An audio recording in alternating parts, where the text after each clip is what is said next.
দুইটা সময় তওবা করে লাভ নাই। একটা হচ্ছে মৌতের যন্ত্রণা শুরু হয়ে গেলে, মৃত্যুর যন্ত্রণা শুরু হয়ে গেলে আগে পা থেকে শুরু হয়ে আস্তে আস্তে গলার দিকে আসে।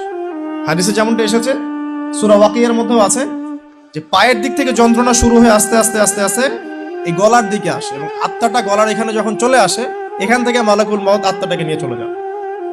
এবং চোখ দিয়ে তাকিয়ে থাকে মানুষ। রূহটা চলে গেলে মানুষ চোখ দিয়ে তাকিয়ে থাকে, দেখবেন এই কারণে মৃত ব্যক্তি তাকিয়ে থাকে, চোখ খোলা থাকে। এবং তখন আসমান থেকে সিঁড়ি নামিয়ে দেওয়া হয়, ওই সিঁড়িতে করে আত্মা চলে যাচ্ছে, ও তাকিয়ে দেখে যে আত্মা চলে যাচ্ছে। এবং মানুষ মারা যাওয়ার পরে চোখ জীবিত থাকে অনেকক্ষণ।